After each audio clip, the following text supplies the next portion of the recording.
Hey you! Thanks for stopping by! Welcome to my annual Valentine's Day special. Last year, I made a video about the first TV couples I shipped, so check that out. Whether you are spending today alone or with someone special, we can all come together to talk about anime couples. There's nothing wrong with spending Valentine's Day alone. We could all use some me time. I'll be treating myself to a milkshake later.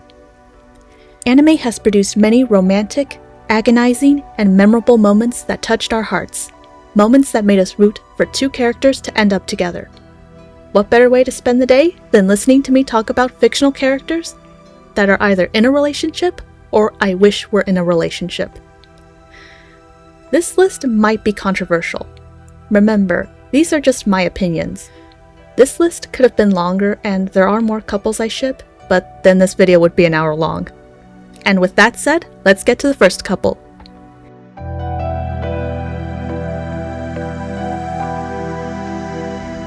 Ash and Misty from Pokémon. They might be the first anime couple I shipped. I bet some of you don't agree with this pick or made a surprised Pikachu face. I did say this video would be controversial. Sorry to all the Ash-Serena shippers out there. For the Ash and Serena shippers watching, some of you grew up watching X and Y, so they have a special place in your heart. I feel the same way with Ash and Misty. They were the OG, the one we rooted to be a couple along with Jessie and James. Ash and Misty's relationship is cute, and I still cling to the slight hope they will get together. I will Pokemon battle anyone who disagrees. They got off to a rocky start when Ash took her bike to get help for Pikachu in the first episode. Then it got burned to a crisp. Misty later starts following Ash until he pays her back for her bike. But we all know she enjoyed being around him and Pikachu. There were also hints of jealousy. When another girl would show interest in Ash, her face would get red with envy. That was enough for me to realize she has feelings for him. Ash rarely showed interest in girls though. It makes sense, he's 10. He probably thinks she has cooties. He would rather collect gym badges. Remember that Pokemon CD to be a master? I listened to the songs again and they're still good. One of the songs was a love song by Misty.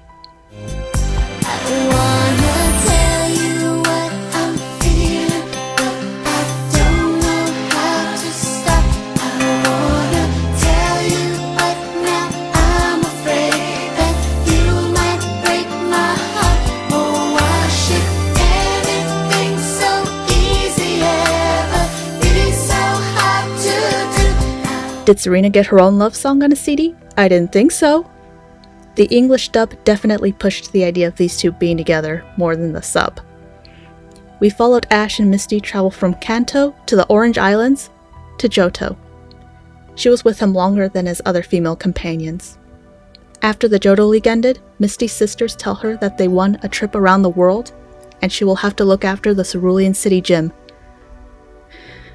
Misty also gets her bike fixed by the old Nurse Joy. The original trio splitting up still gets me emotional. Misty would appear occasionally throughout the show. There's definitely still something between them. A girl can dream. Oh, wow. Imagine Brock married? You and I will be married someday too. Mm-hmm.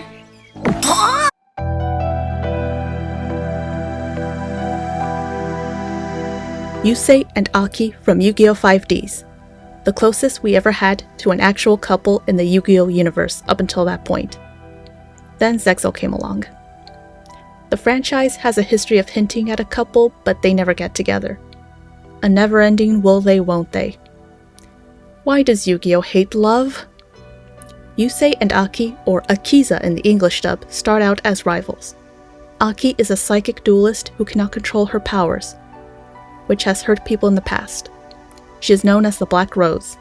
Yusei knows what it's like being an outsider since he grew up in the Satellite, who are looked down on by the people of Neo Domino City.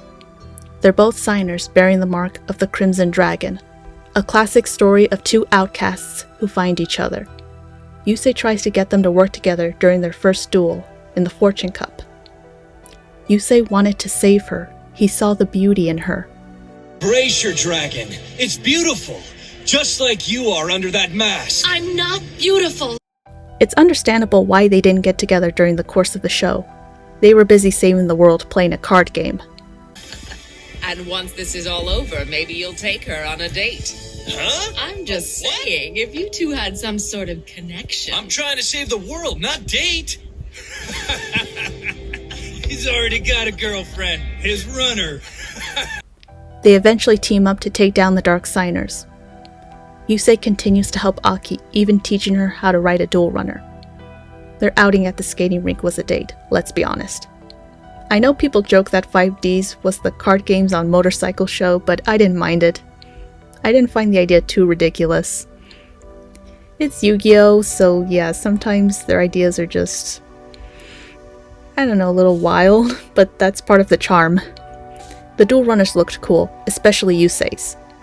Their relationship wasn't the main point, so I get it wasn't the main focus, yet there were hints they liked each other and teased it. At the end of the show, Aki wants to tell Yusei her true feelings before they go their separate ways. He was already aware of her feelings before she can say anything. They share a moment staring at each other romantically. If only they kissed. Yusei goes on to be a scientist, and Aki becomes a doctor. The writers just couldn't show them together in an epilogue. A shot of them getting married or something? Why? Why do you hate love? Why do the writers hate love?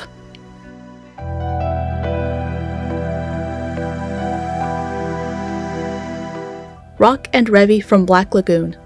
I remember discovering this gem when it aired on Toonami a decade ago. Damn, I can't believe it's been that long. A story about the adventures of a group of mercenaries called the Lagoon Company going on different missions and meeting all sorts of strange and colorful characters. There's a bit of violence also. Rock and Revy are opposites.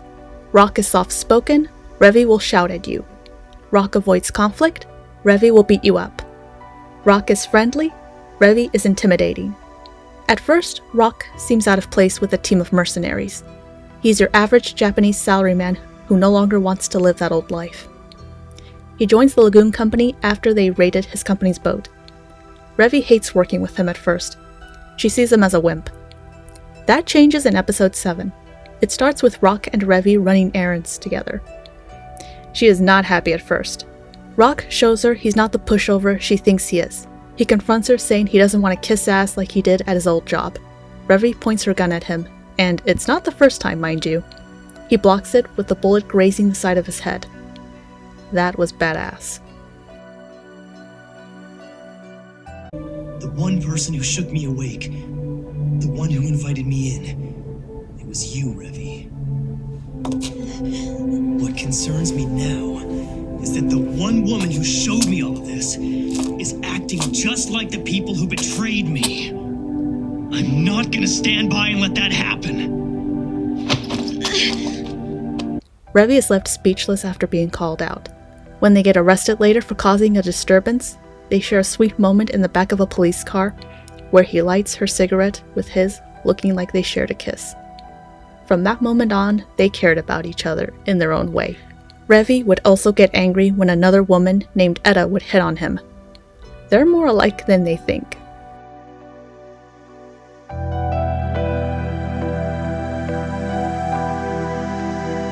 Vegeta and Bulma from the Dragon Ball franchise.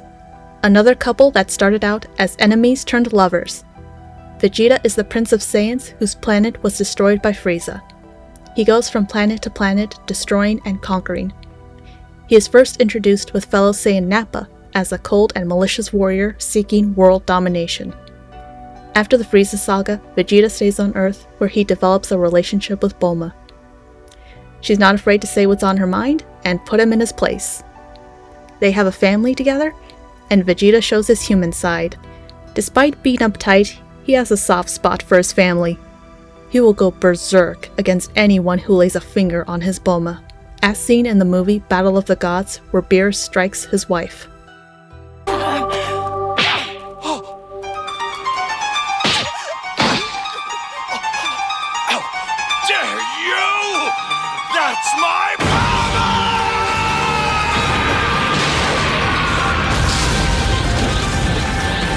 That's all the proof you need that Vegeta loves his family. Speaking of his family, when his daughter Bola is born, there's a funny scene where she cries and Vegeta turns Super Saiyan Blue. It's one of the many reasons he became a fan favorite. They're the only couple on this list that are different species. She's human and he's Saiyan. Bulma and Vegeta are cute together, but not as cute as my number 1 spot, and that is... Guts and Griffith from Berserk.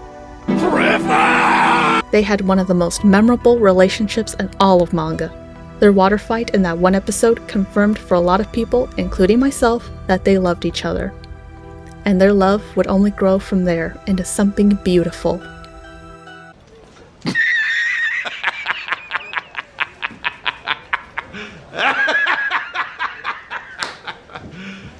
You serious? I got you, didn't I? I couldn't resist. Be honest, you made a surprised Pikachu face, didn't you? I also made an April Fool's video last year about these two being my favorite anime couple. Okay, enough joking. Let's get to the real number 1.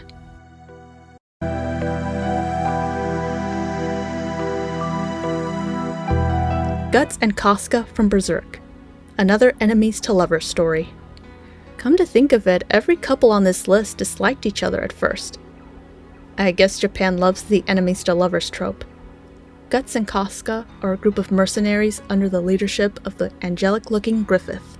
Griffith! We'll get to that later. They tolerate each other at first. Anyone who has seen Berserk knows it's a story where happiness doesn't last long. These two have trauma, and to survive, they have to put up a barrier. I think back to what happened to Guts as a child. I just want to carry him off to a better life. They couldn't show weakness. When Guts leaves the Band of the Hawk and returns after Griffith's capture, Casca is feeling overwhelmed and losing hope, even going as far as letting herself fall off a cliff. This is when they let themselves be vulnerable, and it's the sweetest moment in the show. They see a possible future together. A story of two people with traumatic backstories who have been through so much and yet still find the will to keep going, and they find each other. They find out they can be happy together. Their blossoming relationship is halted due to... what's his name again? Griffith! We all know it was downhill from here. The eclipse happens, with Guts and Casca barely escaping the horror of the God Hand. At first, Guts is relieved to see at least Casca survived, but once again, his happiness is snatched away. She doesn't recognize him, and his appearance terrifies her. Casca can't speak and has the mind of a child. She's back physically, but not mentally. Having lost everything, Guts still wants to protect Casca and find a way to return her to the way she was before. A story of highs and lows, waiting for the conclusion to their story. Finally, when Casca regains her memories, they still can't be together. The mere sight of Guts triggers her PTSD. This man was born to suffer. With the tragic passing of the manga's author, Kentaro Miura, rest in peace, there was uncertainty if the manga would continue, and if we would get his original ending. Miura's friend and assistants have taken on the task of finishing the story and capturing his vision. Despite everything these two characters have been through, and the story of Berserk being tragic, it will not have a tragic ending. Yeah, all of that build-up just for Guts and Casca to die a gruesome death would just be a letdown. Berserk is a story of tragedy. Berserk is also a story about hope, about moving forward and finding happiness with others. Maybe Guts and Casca will someday get their long-awaited happy ending.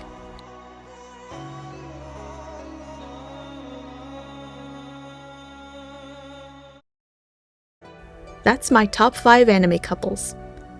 This video turned out to be longer than I thought. It got serious at the end when talking about Berserk and Miura's passing.